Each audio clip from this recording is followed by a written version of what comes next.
Welcome to the Aledo Bearcats Coaches Show podcast, a presentation of Real Country 92.1 Hank FM. Live from Boo Rays in New Orleans and Hudson Oaks, the Aledo Bearcats Coaches Show podcast is brought to you by H5 Sports Barn in Aledo and Hiley Mazda of Fort Worth. And now, here's the voice of the Bearcats, Kevin Lonnquist. Hello and welcome to Boo Rays of New Orleans here in Hudson Oaks, and they are bringing you the best in Cajun food. They have other Westoplex locations in Lake Worth and in Crowley. And as always, we want to recognize our two presenting sponsors that made 2024-25 such a fun ride this year, H5 Sports Barn in Aledo and Hiley Mazda of Fort Worth.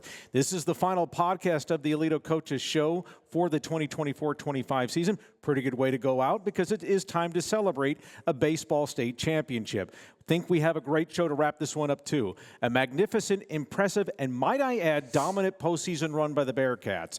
Late last Friday at Dell Diamond and Round Rock, Aledo won the Class 5A Division I state championship, an 8-1 decision over Smithson Valley. And if you'll look over there to the left, that piece of hardwood is here in the trophy case. But Coach Barry, happy to bring it along with us for everyone to see. Take a look at. Congratulations to the Bearcats on that. Now, some other notes to let you know about. It's the second title in program history. Both of these have come under Coach Chad Barry, the first one in 2014. Final record this season is 34-8, and the 34 wins match that 2014 team for the single season school record, 4 wins. The Bearcats never trailed in this one-game championship against Smithson Valley.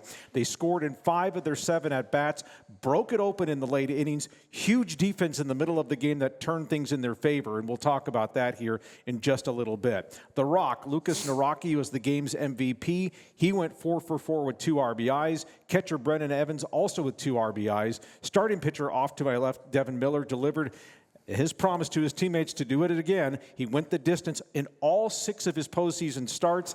He allowed 1 run, 2 strikeouts, scattered 4 hits. So much to talk about. That's why we have 3 segments for you in this final show. In the first, we'll be joined by Coach Barry as well as Devin Miller. Then in the second, the twins, Blake and Brooks Burdine, who capped off a magical run together. Storybook finished, if you will. And then finally, we'll talk to the 2 dads who were pivotal in watching and helping their son's development as ball players, but they probably were also a puddle of mush after the game. That's Landry Burdine and Dustin Miller. All right. Coach, first of all, congratulations, and Devin, congratulations to you both on this. You've had a couple of days of reflection after this thing ended so late on Friday night. What's this been like since you all returned home and kind of now processing the fact that what you all accomplished this year? I'll start with you on this, Coach. I don't know. I don't know if it's really sunk in yet. I had a pretty full weekend. We got home really, the guys that came home, it didn't stay. We got home about 3:30 Saturday morning. I got home about 4 o'clock that morning, went to bed about 5, got up about noon, and had a voicemail from the mayor about some summer night thing in Aledo that was going on that night, and they wanted us to, whoever was in town and available, to come down and be recognized. And so, I mean, I woke up Saturday and it was just, I was almost like jet lagged. It was, my sleeping patterns were all off, and so I was kind of groggy. But it's just been kind of that type of weekend. I've been answering a lot of text messages and emails and taking phone calls of congratulations and things like that. So hadn't really had any downtime to really stop and really reflect and think about it too much. Yep. Devin, for you, I mean, does it still kind of feel like you're kind of on an adrenaline rush still since Friday night? Yeah, a little bit. You know, it's kind of starting to sink in a little bit now that I've had the past 3 nights to celebrate, whether that means at the river when we stayed down there with our boys at a house, or in the hotel after the game. We all stayed there in the same hotel. We got to celebrate together. And then last night we had a little state party that everyone came to celebrate us, and it was pretty neat. So it's starting to sink in a lot. Yeah, for sure. Okay, so let's talk about this game. Of course, leading up to this game, Coach, I want to ask you what you sensed from your team. You know, you talked about last week with us about getting down there on Thursday, kind of going to Dell Diamond on Thursday night to watch that late game, and then going to a place to get some hitting in during the day, and then kind of get going. And you guys were the 4th game of the day on Friday, so you didn't even start until, well, the scheduled time for first pitch was 7 o'clock, give or take. You guys didn't even get on the field till 8:30 that night against Smithson Valley. But what did you sense from your team as leading up to this game, and what was your feeling about how they were approaching this? Their approach was really mature, and that was the one thing that kind of made me feel at ease. They were just I mean, a lot of times, teams would be if you throw them off like that, and now they got to wait another hour and a half before they can start. It may throw off their preparatory pattern that they're in, or whatever it is, or their routine. And these kids were just they took it in stride. A lot of them went out and watched the game a little bit, and then they would come back into the cages where down the right field line that were air conditioned. And I just told them not to, don't get baked out in the sun too long and get drained by it before the game starts. And so, they took it in stride. I mean, they came in, they would hit a little bit, they'd lay down, they'd played some music on their radios, and they just kind of waited until that other game finished, and then they were ready to go. It was all business. Devin, away from the coaching staff, were you guys here talking amongst yourselves, trying to not overhype it or psych yourselves out or anything like that? But what was kind of the general conversation, just maybe on the bus ride down there on Thursday, Friday, leading up to the game in the course, and then having to deal with such a delayed start? We were trying not to make the moment too big. We were trying to stay calm, but also realize that we were going to play the state game. We had to have that adrenaline, and it was kind of tough waiting an extra day, but we got down there, and it was better than driving down there the same day, because that would have been brutal. But, we stayed focused, like Coach Berry said, and we knew we had one task at mind, and we got the job done. All right, so let's start with the game, because you guys obviously score in the first inning, in the top of the first inning. You were the visitors. And then, Devin, you were dealing with some traffic in the early innings, especially in that first inning. A couple of errors kind of hurt you guys there, And so was it nerves? Was it trying to do too much? I want to ask you how you felt as this was going on in the early innings, Devin. I mean, being at that ballpark, it's amazing. The atmosphere, the ballpark itself, it's amazing. It's definitely a little nerve-wracking, and, I had those first inning jitters. I got out there, and I really took it in. I was like, wow, this is crazy. But once I got settled in, it was just another game at the ballpark, man, and it really showed in those other innings. Sure, and let's ask you, Coach, when you're seeing this kind of, I don't want to say chaos, but for lack of a better word, just things that they were not doing through the first 5 rounds of the playoffs. Any things that you were noticing, or just try to get them to kind of calm down and relax and realize we got to play ball. We can't make the moment bigger than it is. I think that was it more than anything. Just a little bit of nerves early on. That first ground ball that gets hit to you, that first ball that gets put in play. It can be a little intimidating with the venue that you're in and the magnitude of the game that you're playing in. And so that was my message to them was, don't block out all the other distractions and focus on just playing baseball. Just play baseball. Just play baseball and play the way you know how to play. Don't try to do too much. Just do what you know how to do. And I think the one thing, too, is despite all the kind of uncommon mistakes that you guys made, the damage was really limited. They only got the 1 run in the first inning. And I think just to your point about this, Devin, that's when you said a moment ago about settling in. So what was kind of key for you to kind of, once you got through the first inning, was that kind of like an exhale moment for you? Yeah, absolutely. I just had to take a deep breath, man, and just settle in.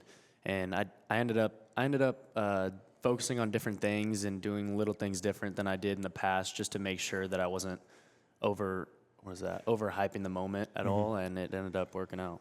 All right, so let's talk about how you guys were able to obviously claim the lead. I want to talk about this delayed double steal, I guess is what you want to call it, where Foster breaks for second, and then there's kind of, just take us through that whole play and how you guys were able to make that work. Well, we had runners at first and third, and so we were going to steal on the pitch, and so as it was a lefty, and so as soon as his front leg moved, I think Wilson was at first, and he took off for second. Well, the pitcher picked off to first, which we practice pretty much every week doing first and third stuff live with our defense and our outfielder base runners and stuff. And so Foster knew immediately just to turn it into a first and third. And Wilson knew if I can't make it, I'm going to get in a rundown. And so Foster knew that his rule was, as soon as the first baseman releases the ball to the second baseman, I got to go, because now I'm just racing 2 throws. Do you remember how far down the line he was between third and home on that? Couldn't tell you. I was telling him to get ready. And so I think he was kind of shuffling towards home a little bit, waiting to see as soon as that ball was released from the first baseman, he took off. And then at that point I was like, it's still going to be a bang play. He's not the fastest shortstop I've ever had. Well, you got the call. That's the only thing that counts. And but you all were also very aggressive too on the base pass. 5 steals in the game. Was that something maybe you all picked up on the scouting report when you were watching Smithson Valley last week against Barbers Hill, or was it just something that play to your strengths of your team, or just taking advantage of opportunities? A little of both. I think our team speed was one of our biggest probably pluses in our lineup this year. We stole a lot of bases, and so we were going to make them throw us out and be able to control the run game before we stopped running. And so, when we had opportunities to run, we got in good off-speed counts. We were trying to pick up extra bags and get out of double play balls and stuff. And then when they brought the righty in, he kind of had some high leg kicks. He was a little slower to the plate than the lefty, and so we were at that point. We had a little bit of a lead, and I just said be aggressive, make them throw us out before we stop. Exactly. One thing I was going to ask you too is now as we turn toward the 2-run fifth inning that helps you all build the 4-1 lead at that time. You got 2 triples in that inning between Luke Gladchuk and The Rock, and of course The Rock was the game's MVP, 4 for 4, 2 RBIs. But just in that was kind of like the big. I mean, as much as you guys were kind of nickel and diming McKinney North the previous week, those were those big hits that kind of helped you guys create some momentum there, and that's what you were probably looking for, and glad that you got at that point. Oh, for sure, because, I mean, that inning, Gladchuk led off with a triple, and then they moved the infield in, and so we knew ground ball's got to be through. We're looking for, somebody to hit a sack fly, get in the outfield so we can tag up, or get a ground ball up the middle, and I think we had 2 straight ground balls to the shortstop or second baseman, and we couldn't score on them, and I was just like, oh, man, we can't waste this leadoff triple, and then Rocky came through with a big hit again, and then Traeger came in right behind him with another infield single in the 6th hole that he beat out for a hit and scored another run. Sure. So, I mean, just his performance of 4 for 4, I mean, talk about someone who was really locked in. I have to think that, he's had a great season for you overall, but just for him to deliver the way he did, I have to imagine it's when you need your best players to be your best players in those big moments, that sort of thing. Oh yeah, I thought he answered the bell really well. He'd had a rough series the week before, and so I think he kind of felt like he had something to prove. He'd gone back to work and got after it, and to see him come out and be able to have a game like that, and I didn't know until after the game that he had tied a record for the most hits in a championship game with 4, and so I was very proud of that for him, and very just happy for him for the way he ended his season. Devin, when you get that kind of cushion, you've told us a couple of times that you've been up here that you've told your teammates, give me a couple of runs and I'll make it stand up. But when you get those 2, what kind of a momentum lift is that for you? It's just a deep breath. I mean, it's a confidence boost for sure, knowing my teammates have my back, and I knew they were going to the whole time. I just had to settle in there and giving up that 1 run, them coming back and scoring even more all the way up to 8. I mean, it was just that's when I knew that I was going to go the distance for sure. All right, so let's talk about the pivotal moment of this game. It's Smithson Valley's batting in the bottom of the 5th. This is a 4-1 game. Bases loaded for them, 1 out, and then you get the double play ball. Just take us through your situational pitching on that and how you're looking at that, because I believe it's 6-4-3, but I think they also called runner interference on that. So just take us through that sequence there and what you saw and what you were trying to do, because one swing there turns the whole game, and of course it swung in your favor, and I think that was probably where you guys caught your wind and they kind of fell flat. So take us through that. Yeah, so I was obviously trying to get a ground ball or even a strikeout. I mean, that's the best thing that could have happened, or even a force out going to home. But I ended up stepping up to the mound, and the guy actually called time right before I was about to deliver my first pitch, and he started smiling at me, so I smiled at him back, and I was like, all right, so this is getting a little personal now. So I got up there, I think it was the first pitch or second pitch, and he hit right to Nick. Nick made a great play, and then Landon, I think if he wouldn't have slid into him, I think he still would have got the double play ball. When I went back and looked at it, it was bang, bang, but he ended up sliding right into him, so he helped us out even more. Sure. So what did you see on that, Coach? Same thing. We got the ground ball we needed. I wasn't sure if it was going to be. It didn't look like it was hit quite hard enough. I thought it was going to be tough to turn 2, but I thought it'd be a close play. But then when I saw the kid kind of pop up on his slide, I was about to go out and start arguing that it was obstruction on the runner. But I think Nick and Landon talked him into it before I could even get out of the dugout. So I just stayed there and watched. So that's the best part is to be the spectator and let your players kind of do that. Okay, 3-run 7th, that really puts this thing away. Just you took advantage of 2 of their errors. I mean, and I think a great moment too for Brennan Evans, who has been such a warrior for your program over the years. He gets a 2-run hit, even though you guys were up, I think at the time 6-1, but he makes it 8-1. What kind of a feeling is that for a guy who's always been just a, I like to use the term worker bee, but guys that don't say a lot, but they just kind of do their job, and so he comes through with a hit like that. I think it's a great fitting for him to end his career here at Aledo. I mean, he's been a guy for us for 3 years, and so to see him go out in his last at bat as a Bearcat and be able to pick up a two RBI single, just phenomenal. I was very happy for him and very, very proud of him. All right, Devin, for you, able to finish that, as we talked about, complete games on all of your postseason starts. I believe the pitch count for you was 85. Sure. Economical, too, through the first 3 innings, because the one thing I noticed as I was tracking this game was that their starter, that left-hander for them, he was already into the 60s, and you were like 25 pitches behind him in terms of the number.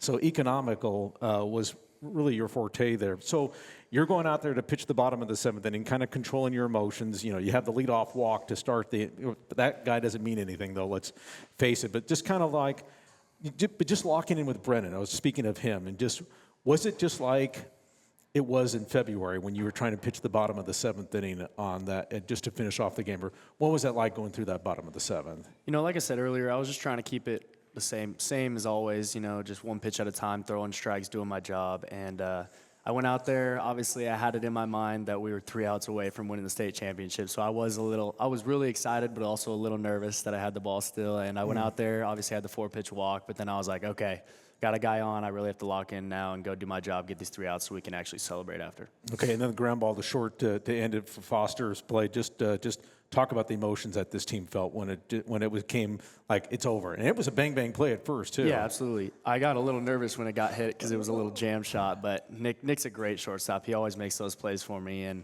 he really helped me out. And I knew once he grunted that ball when he threw it, I was like, oh, yeah, we got him. So I looked over to my dugout and just had this massive smile on my face, and everyone was running out. It was an awesome feeling, knowing everyone was coming to celebrate. And I was a little nervous for the dog pile, not going to lie. Yeah. I was going to say, I got an arm to protect her. I got to go off to college and pitch. Final record for him for Devin Miller this year, or at least in the postseason run, 5-1, 39 innings pitched, 32 strikeouts, 12 walks, an ERA of just a little bit over 1. So congratulations to you on that. The fact that you were the Bulldog and you took the ball every time that you were asked, and the fact that you, as they say, you finish what you start. What was that like, though, being able to do that? Because that's really unheard of for teams to make deep playoff runs, to have someone that's going to just take the ball and not give it up. I just went out there and threw strikes, and my one goal was to go the distance every single time, and I just, throwing strikes had my pitch count low every time because guys were just putting the ball in play, or I was getting strikeouts here and there. And even when I did get close to that 110 pitch limit, I still tried to keep it under, and it ended up working out. And here we are now, state champions. For sure. Coach Barry, you talked about back in, this group's ability. All of you all had talked about this, about the ability to do this. It's one thing to say that, but for you, and again, I'm going back to, I've mentioned this conversation that you and I had over at Brewer during the football season about how you really like this, but was there anything that you saw now that you've had, even though your reflection time has been limited, but was there anything that really convinced you, said, this is really possible that we can get down there that first Friday of June? When I saw them in the fall and the way the talent level that was there, and they would go up to the field and just saw them, how they fielded ground balls, and I knew what the pitching was going to already be like, and I knew it was going to come down to whether or not we could hit the ball. Mm-hmm. I knew the pitching was going to be good. It looked like the defense was going to be really solid. Right. I was all just kind of interested to see how we would hit, if we would be better this year, because we had a lot of kids back from last year, and you're older. They've got a year of experience under their belt, and I thought it would probably boil down to, can we get enough hits to, keep moving on week after week. And, early on in the season, I was looking at it going, heck, we may not have to hit the ball that much because we're not going to give up very many runs anyway. And so I think our kids realized that, and then they all still had great years hitting. I think we had seven guys in the starting lineup, 6 or 7 that were hitting over 300 for the year. Crazy. So it was a right combination at the right time. Devin, you also mentioned too, and I remember a comment that I think you've made to other press outlets about how you all felt like that you guys could do this. Anything maybe you saw or maybe you experienced well before your senior year that convinced you guys that we have the right talent, that we can do this? I think our confidence level was up since freshman year. I mean, we knew we had a great group of guys with a bunch of talent, man, and we went out there knowing that we were the best and knowing that we were going to make it and win it all. And growing up, I mean, each of us got better and better, more mature, and I think that helped a lot. And once we got here, I mean, we've been confident all year. We did really good in district, and going into playoffs, we were really dominant, and it really showed. Right. So for a run like this team went 11-2 through 4 shutouts. No opposition scored more than 3 runs in any of the 13 games. What's the one thing that you'll take from this run, Coach? I know you had talked about maybe this state championship having a little bit more, if I remember the comment that you made to the Star-Telegram about this, about maybe having a little bit more significance than 2014. I don't know if that's correct or not, but just it seemed like it had a little bit more because of what you all did game in and game out and week in and week out in this postseason run. I think it's probably the most dominant team we've put on the field from the beginning of the season to the end.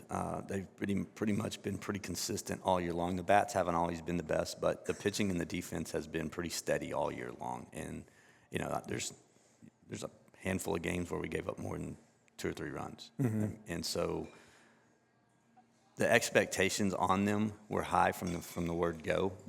And so, I mean, they knew that anything less than a deep run was going to be considered an unsuccessful year. And so, they lived up to the hype as well. And so for them to week in and week out meet those expectations and exceed them, I mean, it just says a lot about them. Devin, you talk about all of you thinking that you can do it, but then there's that outside pressure or outside expectations that Coach just mentioned. And whether or not you guys want to try and acknowledge that or even care to, it's still there. So how did you guys kind of deal with that during this run? Because as you go deeper into the playoffs, it's fun to beat Birdville. You kind of survive that hiccup there in game 2, but then you guys get through that. And then as it starts to get deeper and then it starts to get serious, then it starts to mount a little bit more. So what was the best way for you guys to process that?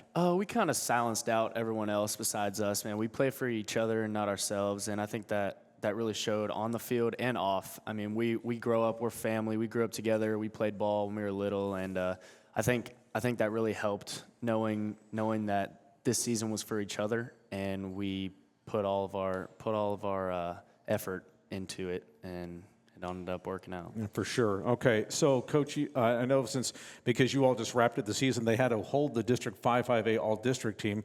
That was kind of the softball coaches kind of got chewed out too because they had to wait till they got done, and so you guys finally got to release the All-5-5A team. So why don't you share some of the superlatives and some of the first team selections that your team had? So Lucas Naraki was the offensive MVP of the district. Devin Miller and Grayson McKelvey were co-pitchers of the year. And those two were when we got to the all-district meeting and we were putting up pitchers of the year. Nobody would put anybody up, and I said, "What's the deal?" Because I was running the meeting, and they said, "We want you to put up both of your kids, both your Tuesday and Friday guy," and then they said unanimous. Okay. All the other coaches in the district said that they both deserved it, which I thought they both very well did. They both were very dominant throughout all the district. For sure. Luke Sandifer also got first-team All-District pitcher. Brennan Evans was first-team All-District catcher. Dylan Duran was a second-team All-District first baseman. Landon Barnes, first-team All-District second baseman. Noah Graham was second-team All-District third baseman. Nick Foster was first-team All-District shortstop. Blake Burdine was first-team All-District utility. And Brooks, Luke, and Gladchuck and Luke Traeger, all 3 made first-team All-District outfield. So 13 kids on the all-district team. Yeah, I don't think you can argue with that. And then as far as like the state team was concerned, and the all-state team was concerned, I know there's a little bit of bone of contention about that, but a couple of the superlatives that you got, we all know that when it comes to these all-state teams, it's kind of a political thing, but just tell everybody how that shook out for your team.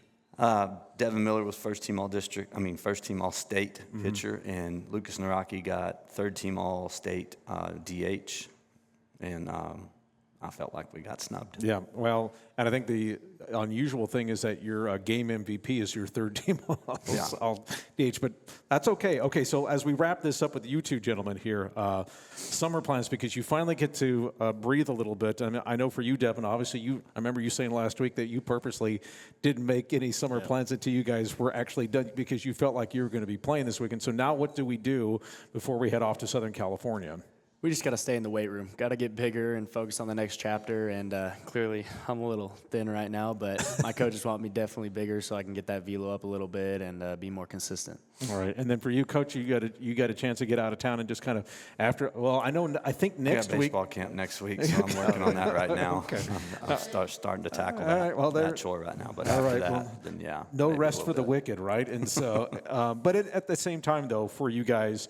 There will be a chance for you to kind of go decompress, I would think. Is that? I'll get a couple of weeks in July, maybe. Okay, and that for you the same? Yeah, I'll go on vacation for about 2 weeks, going to a wedding, and then going to a lake to go kind of settle in, settle down, have fun. Okay, and then when will you head off to Fullerton? I'll go a week before school starts, so about mid-August. Mid-August. Okay, Yes, so you got a couple more months before Yep. you fly the coop, per se. Yep, get to settle down. All right. Well, Coach Berry, first of all, congratulations to you, Devin. Thank you so much for doing this. Congratulations to you, head coach Chad Berry and right-hander Devin Miller, who had a great run. Let's congratulate them both.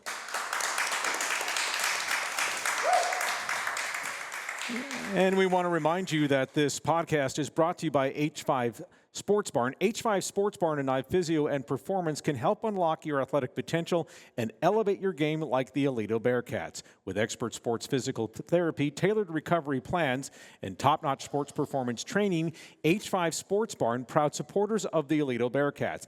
And by Hiley Mazda. Head to Hiley Mazda of Fort Worth today. Their new state-of-the-art facility is conveniently located just off of I-30. Exit Las Vegas Trail and experience top-notch service and hassle-free buying. Don't forget to ask about this month's special offers. Hiley Mazda of Fort Worth, family-owned and operated for more than 30 years.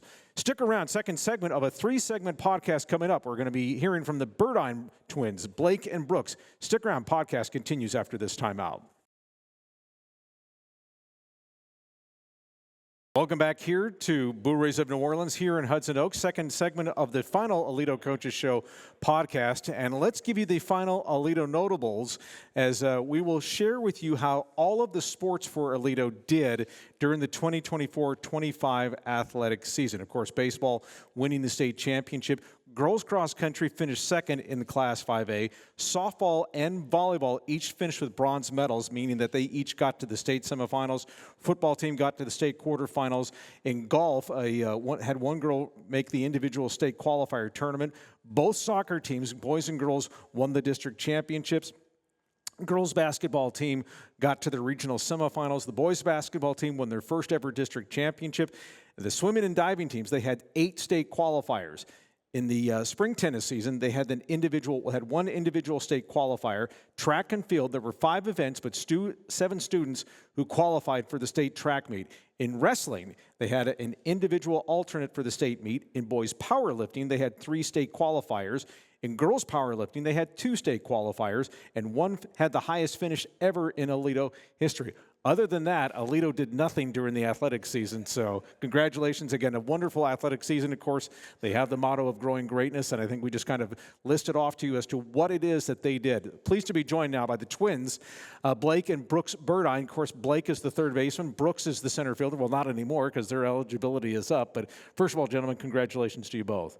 Thank you, sir. All right, so let's I don't know if it gets any more storybook about this for you two to finish off a career like this. Of course, we had the story in the Star-Telegram that ran like this, but I want you to talk about just the emotions of just going through a season like this and coming off of it and knowing that it's over. I want to start with you on this, Brooks, and just getting through this and now knowing that it's over, but what you all accomplished. Yeah, I mean, there was no other way to go out. We talked about it all the time. I mean, we always knew from freshman year that even though we were on different teams, this team was going to be the one that was going to come out on top. And so, having those expectations that early on in your high school career is a big deal. And we came in this year and didn't even look back. Yeah.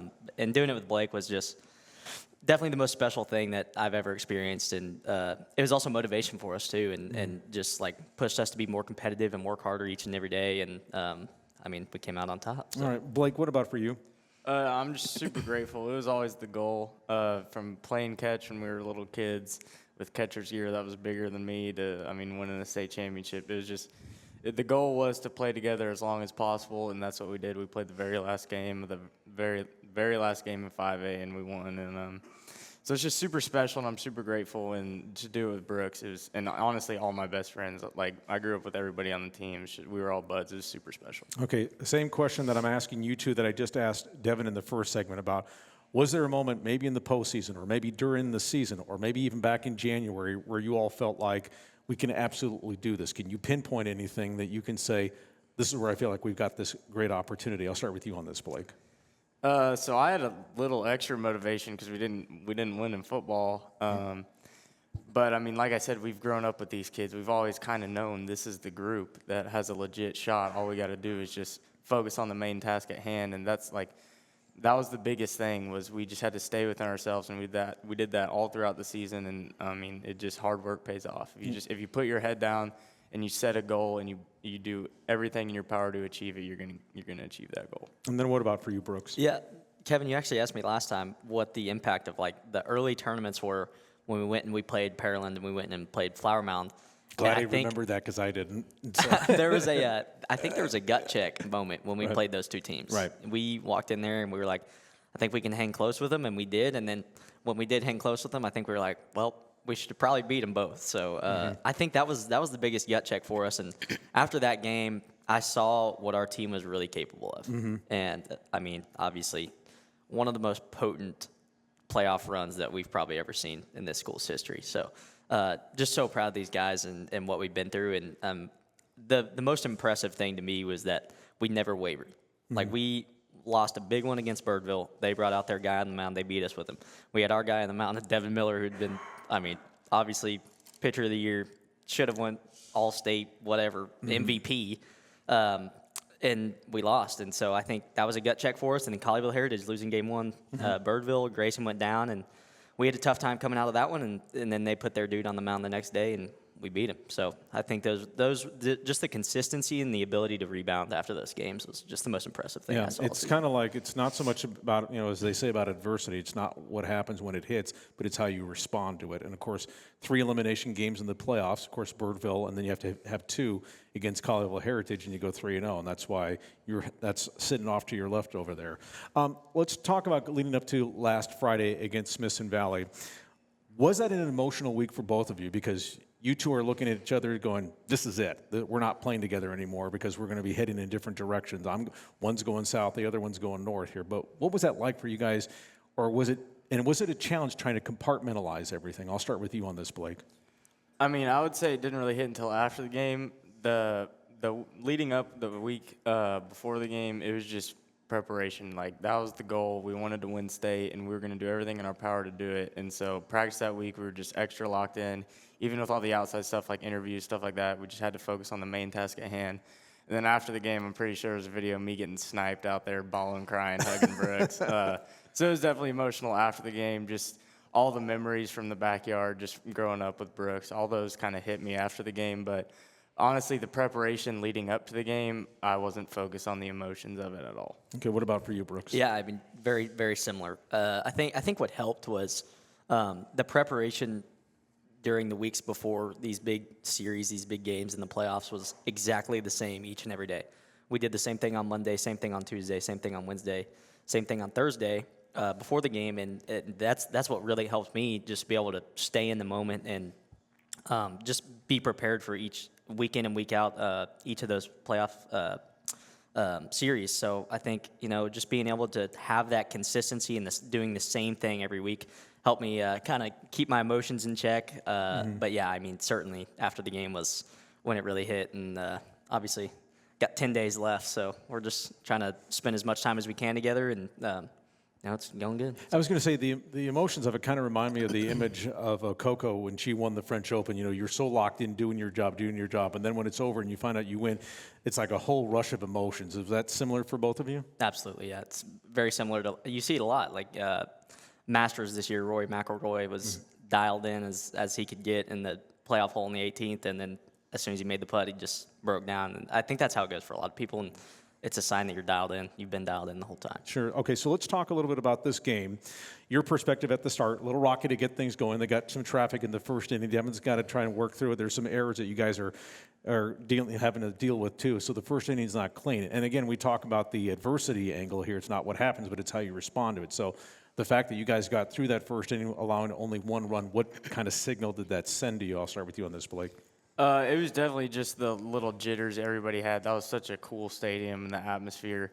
But then again, it was just baseball. And if you look at what Devin did all playoffs, he threw literally entire games, every game he pitched. And so we just knew once he settled in, it's super easy to play behind a guy like that. And we knew if we tacked on a couple runs, we'd be fine. So once we did that, we just played really confident. And, it just led us all the way to the victory. All right, so what about for you, Brooks?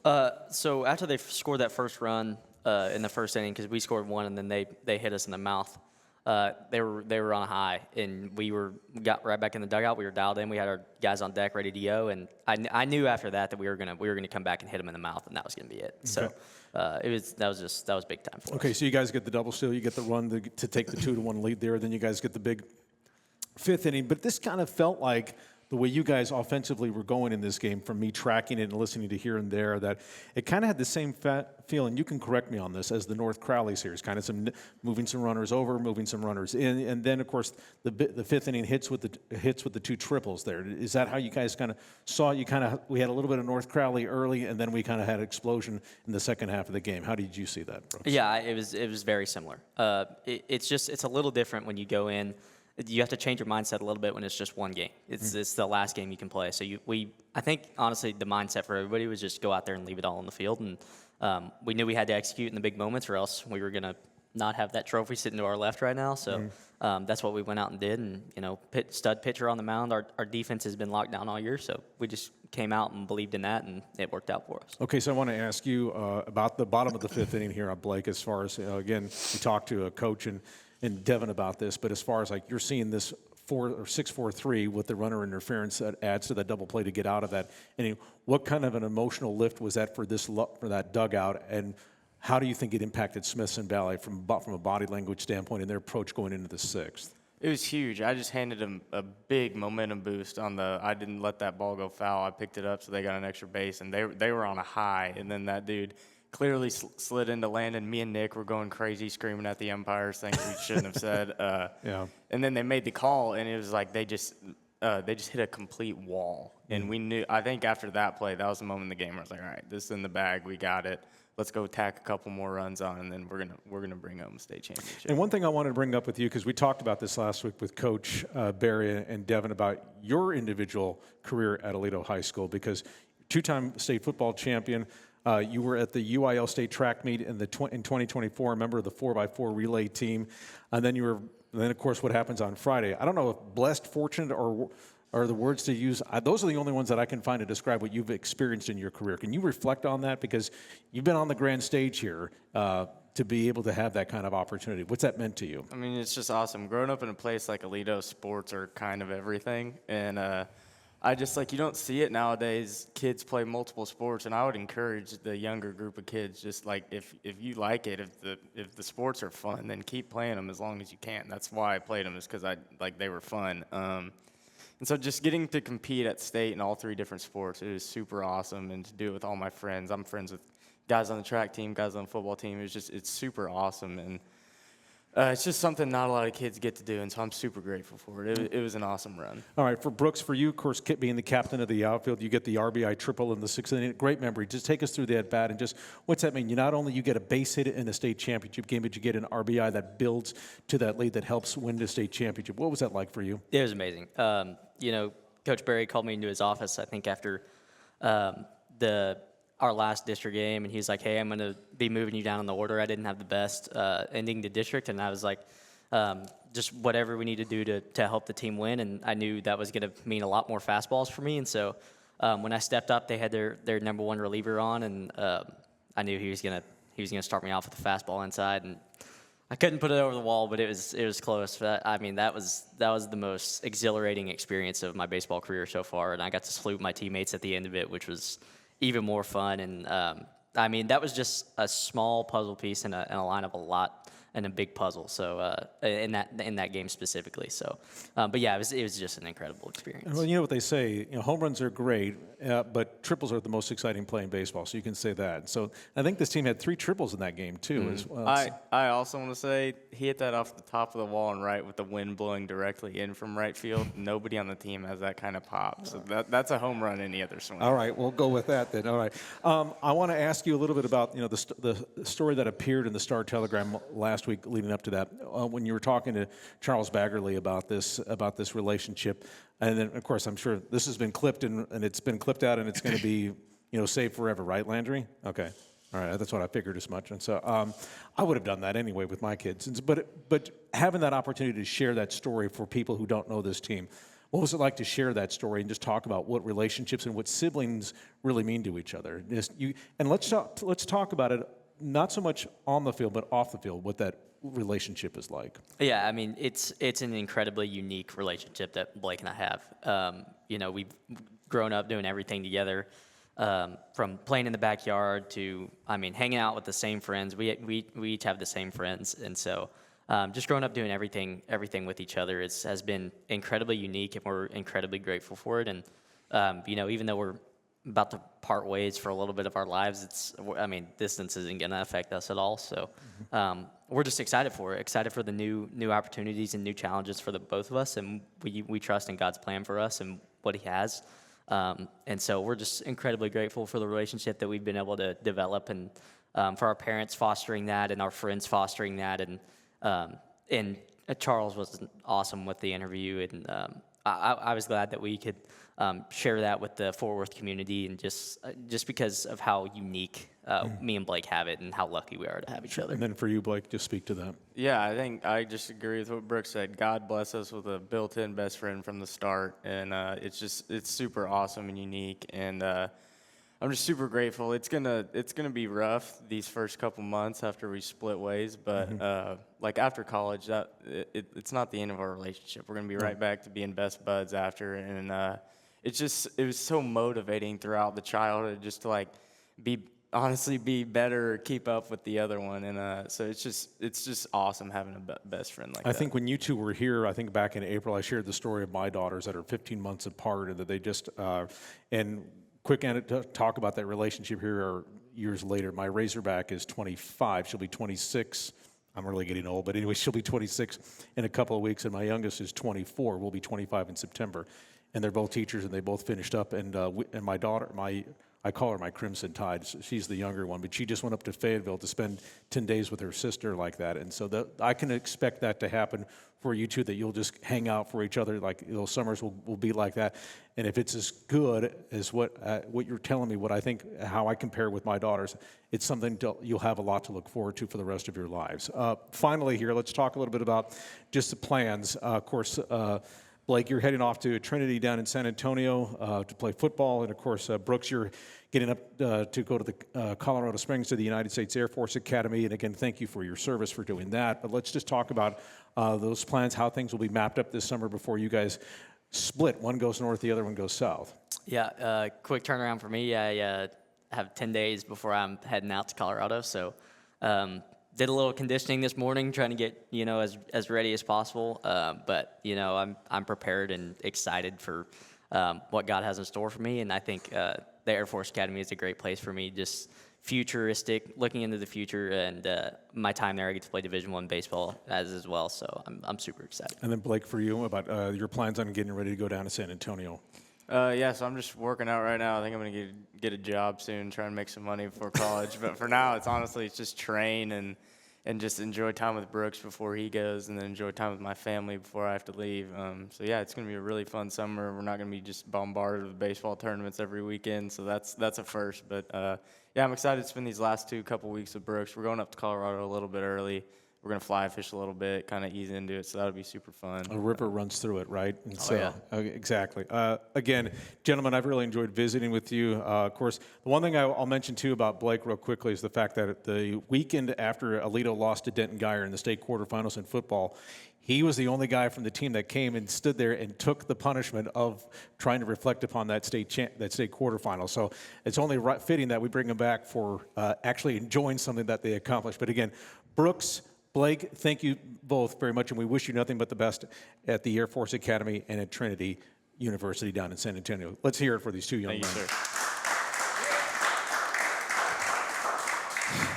And we want to remind you that this podcast is brought to you by H5 Sports Barn. H5 Sports Barn and Knife Physio and Performance can help unlock your athletic potential and elevate your game like the Aledo Bearcats. With expert sports physical therapy, tailored recovery plans, and top-notch sports performance training, H5 Sports Barn, proud supporters of the Aledo Bearcats.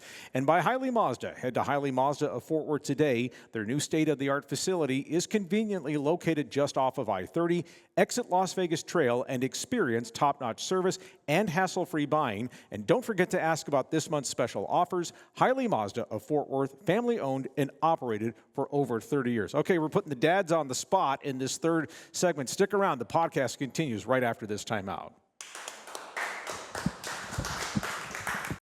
And we're back here for the third and final segment of the Aledo Coaches Show podcast. Kind of a fun moment now that we're going to have an opportunity to speak with a couple of dads here. I'm Kevin Lonnquist. We're going to be joined by Landry Burdine and Dustin Miller. These are the dads of the young men who just spoke a few moments ago. Let's get you their resumes here. So for Landry, he was a safety from Arlington Lamar and became a scholarship player for TCU in the spring of 1996. He was also a team captain his senior year. He was a member of that legendary 1998 TCU football team that beat USC in the Sun Bowl out in El Paso 28-19.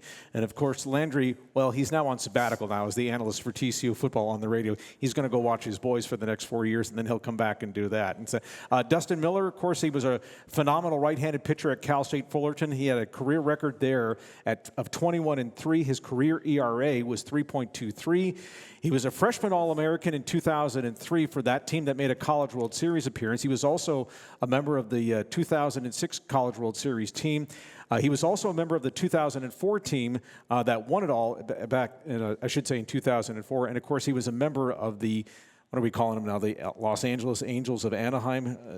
Unfortunately, yeah, yes. okay, 2006 and 2007 on this. Okay, gentlemen, thank you all for being here. I want to make this a special treat because your dads, you've been through the sports limelight, of course, at high-pressure levels. And I want to ask you just, as you were watching your sons go through this journey, starting with Birdville and then ending last Friday against Smithson Valley, what comes to your mind when you're watching it back in your days? I don't know, for Landry, maybe it's the bowl game. Maybe you're getting ready as you were getting ready to play USC in a game that really tilted TCU's program in another direction after that win. And then for you, Dustin, of course, there's the baseball players, there's the sub-regionals, then there's the regionals, and then getting to Omaha for that. So I'll start with you on this, Landry, just dealing with that and watching them go through this. Yeah, my past history in athletics didn't even come into my mind. This is a group of boys that has won a lot of baseball games. I mean, it really is. You go back to 8U, you got Blake Brooks, Deacon Schneider, Johnny Rufflin, Grayson McKelvey, Chris Johnson, who's now a corner at Arizona State. I mean, right. I could run through this group of kids that went 52-2. Noah Graham was on that team, and they won the Pony World State and World Series for the first time. I mean, it was a grind, and that was 10 years ago this summer. It was absolutely incredible. And then when Devin got to Aledo, I think they were around 11 or 12 years old. Yep. He was playing ball with the boys and in this community of boys, and they go and they sweep a tournament in Omaha, a huge tournament. I mean, these guys have won big-time games like they knew how to compete all along. And so when – I'll be honest with you, the Birdville series, I was in Arkansas moving my daughter home from Fayetteville, and they lose a game, and I'm like, man, is this it? Am I gonna miss my son's last game together? And I became pretty convinced pretty quickly that wasn't going to happen. Mm-hmm. And but it really was just like, hey, these kids know how to win, they know how to compete, and a lot of it is the community. Mm-hmm. Right, the community of these boys that have played ball together and really loved on each other since they were little. I think a lot of it, they may not recognize that, but I think as dads we recognize that. They fall back on that when times get hard. Sure, and then Dustin, can you speak to that? Yeah, we'll go back to the Birdville series. That was Devin's only loss in through the playoff run. We lose 2-0. Nobody in this country, and I really believe this, has a better pitching staff than Aledo does. Yeah. And there's no better Game 3 starter than Sandifer. Yeah, Luke Sandifer's going to come out and shove. all three of those starters are as good as each other any day. So one guy loses, the other two are going to pick it up. So that was never really a worry for me. I was excited going into that game 3, going, "Oh, good luck, buddy. Like you guys are in trouble." Preparing for Devin as a dad, I'm just a support system for him. He's his own pitcher. He's his own guy. I usually send him a text message in the morning. It'll be some kind of motivational text message. Always tell him, stay within yourself. Drown out the crowd. Make sure you keep your composure. Slow the game down. Take a deep breath. Things like that. Especially when you get into the big game on Friday night. And he does that. He did that. He's better than I was at his age. And that's, but you also pitched in the College World Series in Omaha. I think it was still at Rosenblatt at the time. Yeah. So you're That's pitching, how old you are, by the way. Yeah, exactly. Yeah. So I'm older than both of you, so we won't go there on that. But anyway, but the point is that when you're pitching in these big moments, you've had that experience. You can share that with him a little bit. But he still has to do it on his own. But because you've kind of in that been there, done that kind of thing, I would suspect you could appreciate what he was dealing with last Friday against Smithson Valley at Dell Diamond. 100%. And that's why I just try and help prepare him. But he's got his own routines, right? And we've kind of talked about that, and I've helped him through that since he was a little kid. Every single, every age, every game, just stay within yourself, stay with your routines, and he's like I said, I'm just a support system now. I'm just a hug after the game, congratulations, or hey, get in the bullpen, get him next time. You didn't have your stuff today, and that's okay. You're going to lose ball games, I promise. You're going to give up some big bombs, I promise. That's just part of baseball. It's part of being a pitcher, and move on from it and get to the next one. And Landry, when you as dads, you're introducing your sons when they're 4 or 5 years old to different sports. Every dad has those dreams. So my kids have an opportunity to play. Hopefully, if they excel, maybe they can play in college somewhere doing this. What do you think it was with these two that you felt like they have an opportunity to really, well, here they are. One's going to Air Force, the other one's going to Trinity. But in their formative years, what did you recognize in those two saying, they got a chance? Yeah, well, it was funny. I will never forget they were playing T-ball, and I saw, I think it was Brooks was the first one. He hit a ball and started running down the first baseline. I was like, gosh, dang it, he's fast. Like, that's awesome. I got a fast kid. And then I looked over, and Blake kind of did the same thing, and I was like, okay, well, they both can run, clearly. And so it kind of started from there. But, as a dad, it was like, I don't know, whatever they want to do, Elizabeth and I would try to kind of figure out, okay, what are they into? And then let's push that, right? Let's challenge them in whatever it is that they're into.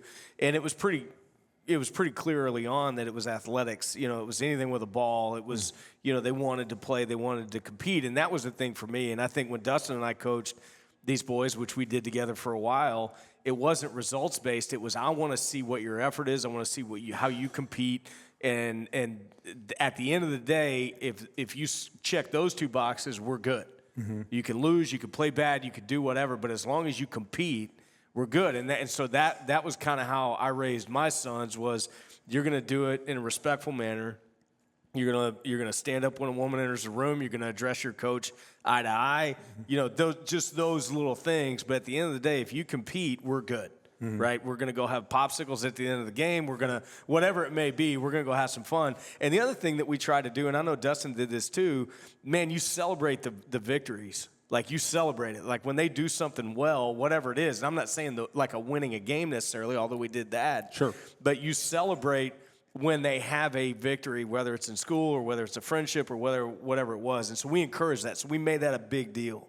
We're going to go have steak dinner, right, when you do something good. And so I think just collectively that was our approach with ours. All right, Dustin, for you, obviously your son's following in your footsteps. You had a decorated career at Cal State Fullerton. He's actually going to follow you there at Fullerton. And so as he's maturing, going through this, he's hitting that growth spurt where he wants to be a Division I college pitcher. He has the opportunity. How do you make sure that you can balance the line of saying, I want you to pursue this dream, but I don't want to make sure, and you talked about a few moments ago about not getting in the way, be the hugger and that sort of thing, but watching him develop, what was the key for you to making sure that dream could be realized, but at the same time, but not maybe overstepping, if that's the right word to use? Yeah, I mean, we were going through this process of, hey, where's he going to go to school? Where do you want to go to school? He had a few different offers, and at the end of the day, I said, I don't care what you do. I want you to carve your own path. Don't go to Fullerton because Dad played at Fullerton. Go to Fullerton because you love it and you want to be a Titan for 4 years. And so there was one moment. I mean, there were a lot of moments. Every time he went there, he just got this feeling, right? And then he'd come back. We'd come back to Texas, obviously. We're halfway across the country. And that might wear off. And then he'd get some other offers. And at the end of the day, he ended up going back there for an unofficial visit again. And he just called me. My wife was out there with him. And he called me from the phone and said, Dad, I want to be a Titan. I said, that's all I've been waiting to hear. Whatever you want. And I said, call Coach and accept the offer for the scholarship and tell him thank you and I appreciate it. And here we are. So it's been a fun ride. You know, you guys, obviously in your college football career and your pitching career, there's always that, you know, and you've heard me mention this before, that when you're athletes and you get between the white lines, you accept there's only two outcomes. You're going to get either a win or you're going to get a loss. So when you watched your sons deal with, again, these two bumps in the road in the playoffs, Game 2 against Birdville, Game 1 against Colleyville Heritage, it's about the response. What did you see in the response? And then I'll start with you on this, Dustin. You know, Devin, he's such a mature individual. Like I said, he's further on than I was at his age. He comes off the field after a loss, and he was upset, but he was ready for the next. Hey, we're going to get a win tomorrow. I'm already preparing for next week. And it's incredible to watch him grow and mature, especially this year as a senior. Right. Even the last 6 weeks through playoffs, it's been incredible. Even watching his first interview with you to today, it's really fun to watch. I've told a couple people this week, I've done some things in my career, but it's winning a World Series. It's way more fun watching my kid do it than even when I did it. Yeah. It's such a pleasure and a blessing to be able to be on the sidelines and with the families that we love and that we've grown with and this guy and his wife invited. We moved here in 2018 and the boys ended up meeting and we don't have any family here. So that very first Christmas Eve. They have Christmas Eve at their house. They invited us over. And it was just, wow, that's a great thing. Aledo is just the community itself, the friends that we have made. It's really been incredible. My kids have thrived. My wife and I have thrived, and we're just so blessed to be a part of the community. I would say, too, for you, Landry, of course, we talked, I mentioned the USC game, the Sun Bowl, but probably Friday night was probably a better moment for you because of what Dustin just mentioned. Listen, I wasn't that good a football player to begin with, so it's fun to watch. You're on scholarship, so let's not undersell it. Okay, we were 1-10, so I mean it doesn't say a whole lot. I think watching your kids pursue something with the intent that it takes to do it at the level that they just did it, right, is something that no parent can really, I can't explain that to a parent, to be like watching or watching a kid go through a slump, battle through it, work his way through it, bomb one off the fence in the state game, right? How that ball went out, I have no idea. That ball was absolutely crushed. But to see Brooks do that in that game and to see Blake get up against Arlington Heights in one of the biggest moments of that game when we were down and to lace one off the fence in right center and get into scoring position, follow up, Landon Barnes does the same thing, and we look up and this team has won a game that they had no business winning, right? And so to experience that as a father is just, there's no words for it, Kevin. I mean, like the pride that you feel watching your kid compete and pursue excellence is it's indescribable. And like Dustin said, to do it with the kids that they've done it with. I was talking to Coach Berry about this and Robbie Jones as well and Joe Williams, offensive coordinator. I've had a lot of talks with the coaches lately. I think we're just kind of all going through therapy right now, right? But it's like this is a community that is so special. And it takes a community. Like you can sit there and say, okay, my kid turned out great, and I'm going to pat myself on the back and my wife on the back. But keep in mind, the people that spent the most time with my boys over the last 4 years are Chad Berry and Robbie Jones and, Coach Lloyd. And, I start going through all these coaches. Right. Those are the guys. So you better have a good community if you want your kid to turn out good. And the other thing is the group that these guys have run with, the wolf pack that they've had to run with, Devin and the boys have played ball since they were 12, and you look at Deacon Schneider, and you look at all these guys that they've run with. Right. It all matters. And so, you know, as a dad, yeah, man, sitting back Friday night, I'm not gonna lie, Dustin and I shared a nice hug and a tear. Man. I mean, that was fun, and it was special, man. It was really, really special. Okay, so let's talk about that. Of course, the game unfolds the way it does. There's the big double play with the runner interference that goes your way. I want to ask you about the ground ball to short that ends it. How emotional was that for both of you? I'll ask you on this, Dustin. Oh man, I was up, I was high fiving, and at that point, it was you just knew they got knocked on their butt. And that momentum shifted to our side. Yeah. I mean, they had their 3-hole Bryce Wells coming up to bat next. Had that not been made, Yeah. and Devin and Bryce played together on the sticks this summer, and that dude can hit. He is a ball player. Yeah, I remember. And it was scary. Devin was mentioned him last week in the podcast. Yes, sir. And so yeah, and he's a great ball player. His dad came down and talked to me for a little bit. That was scary, knowing that he was coming up next, and that double play was huge. However, when the bases got loaded, I looked at my buddy, a teammate of mine at Cal State Fullerton, Ronnie Prettyman, was sitting next to me, and I said, he's going to do what he does all year. He's going to get a ground ball. We're going to roll this one up right here.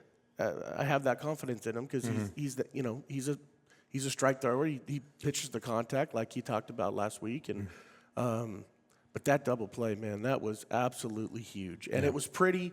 And shoot, even though he got taken out, Landon Barnes still almost threw the guy out. It was bang at first, and he was on his butt. So it was awesome. Landry, final out of the game, the ground ball to short to end it.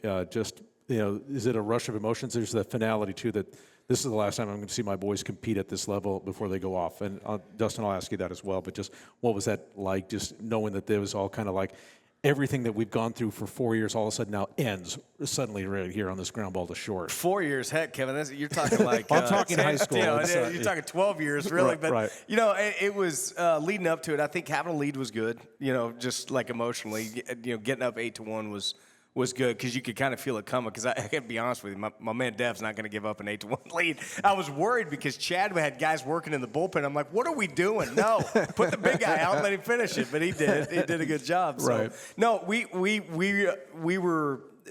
When that last out happened, it was, my wife and I had a good hug and a good cry. I got to hug my dad. We had a bunch of people kind of hanging around us, which was really cool. And then what I intentionally tried to do was just watch. I just wanted to watch. I just wanted to watch the boys and what they did. And I watched, the dog pile. And I watched Devin hug my boys. And I watched my boys hug each other. And and so I was like, I'm going to try to be as present as I can in all of this. And I tell you what got me was when Blake hugged Coach Berry. And I saw those two.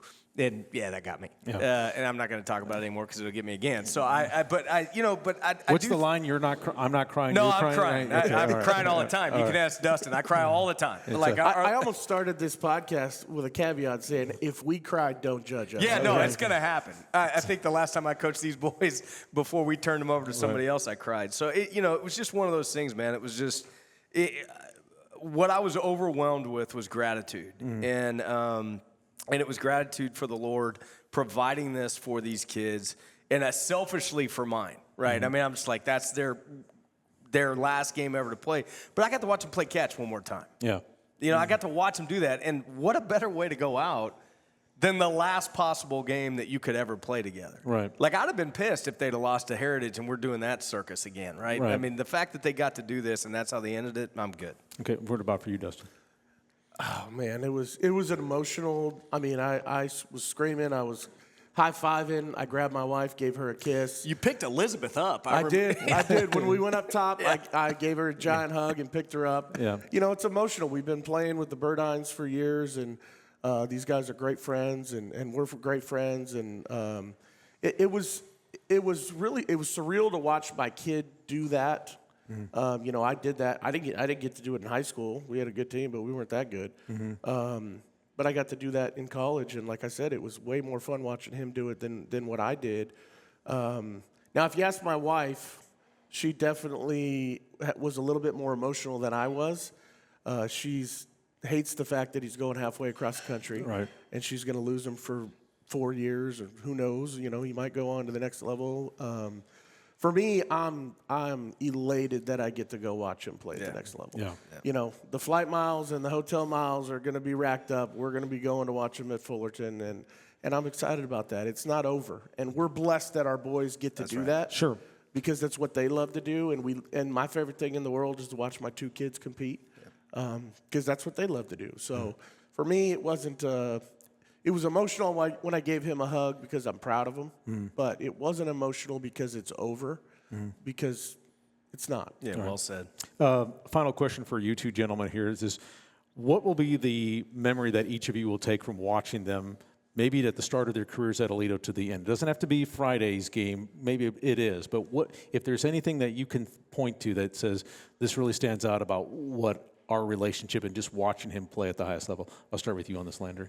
You know, I got two of them, so it's different for me. I think each of Blake's state competitions for me really stand out. Like when I think about what he accomplished and the fact that he's the only kid in the history of Aledo High School to do that is remarkable. That's absolutely remarkable. And so it stands out to me. I remember standing at the top of AT&T Stadium and looking down as he's walking out of the tunnel, and he turns around and he like waves at us. He's like, can you believe I'm down here, right?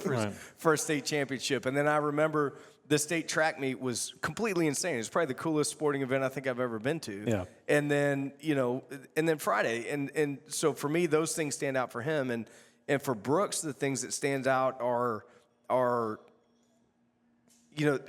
Brooks is the captain of this team.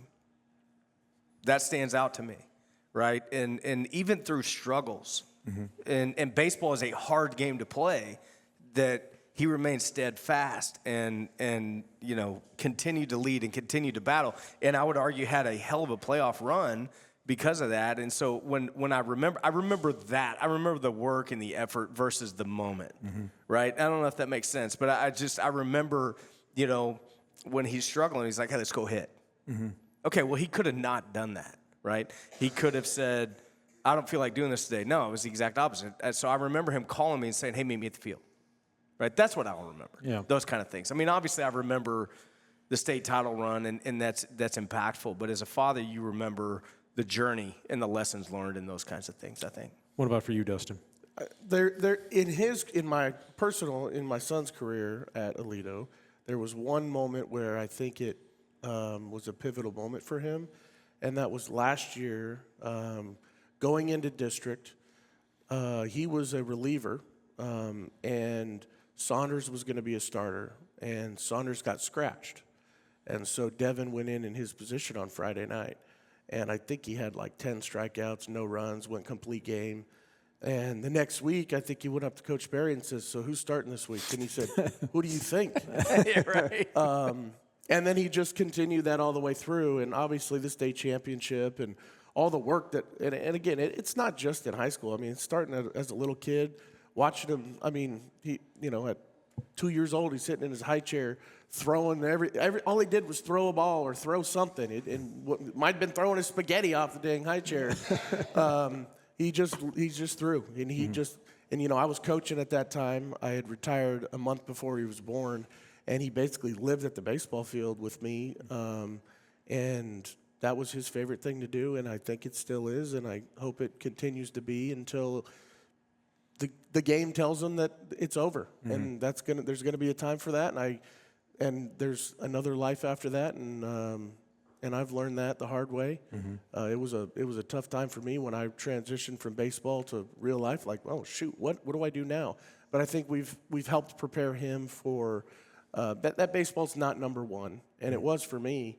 And I know maybe in his head it is, but there's so much more to life than that. Like when I got married and had him, I retired knowing that I was going to miss the first year of his life rehabbing after a surgery. I said, that's not worth it to me. I'm going to go home. I want to be a dad.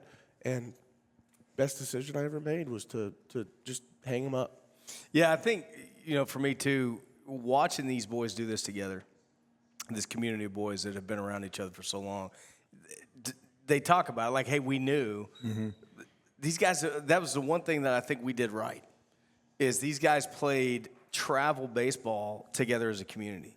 They didn't go off into these far-off places and play. They played on a team of local kids that went, and to be honest with you, Kevin, they beat the crap out of people. Oh, we sure did. I mean, sure beat the did. crap out of people without flying kids in and doing, paying coaches, and we'd take every other weekend off, and we'd take Mother's Day off, and we'd take Easter off, and we'd still show up and beat people. And I think that had a lot to do with it. Those are the memories that I'll remember. Sure. And I'll be honest with you, when that last out happened, that was the thing that kind of flooded my brain, was just these little boys running around. I remember Devin was just a little chubby smart aleck. Oh, he was. Oh, I wanted to punch him in the face Now he's like just our very first practice. Now he's just a tall, skinny. Yeah, smart now aleck. he's just a tall, skinny, smart aleck. But, admittedly, he needs to add more weight now since he's going off to Southern California. it was a ball. So, We exactly. had a great run, and this was a nice Father's Day gift to have us on. Absolutely. I Yeah, that's appreciate right. it. Father's Day is this coming Sunday. If all three of us can share on that. And Landry Burdine and Dustin Miller, thank you both for doing this. Really enjoyed sharing your stories and sharing your lives with us on the Two Boys. Let's give these two gentlemen a big round of applause. And that will do it for the podcast for the 2024-25 Aledo Athletic Calendar. We want to thank all of you for being a part of this podcast. That began in late August and led us through quite a journey tracking Aledo's overall athletic excellence. We hope what you learned is that not only is this program committed to winning, but doing things the right way and ensuring its coaches and student athletes represented the students, the faculty, the Aledo community, and all parts of Eastern Parker County with integrity and sportsmanship. It's been our honor to have Blue Rays of New Orleans here in Hudson Oaks to serve as the home for this podcast throughout the 2024-25 athletic calendar. A special thank you to the owners, Scott Marks and Richard and Stacy Sloan, and their staff for accommodating us here each week. Their graciousness did not go unnoticed. A special thanks to our two presenting sponsors in H5 Sports Barn in Aledo and Hiley Mazda of Fort Worth. Their support of Aledo Athletics and this podcast were unwavering.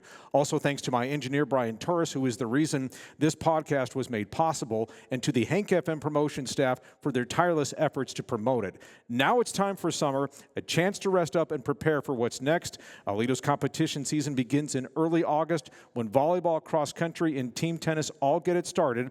Then it's football's turn on August 29th when Aledo plays host to Denton Guyer. The quest for the 13th state title, and probably the school's last year as a Class 5A program, begins, and we hope you'll join us. Enjoy your summer. I'm Kevin Lonnquist. So long, everyone, for the Aledo Coaches Show podcast.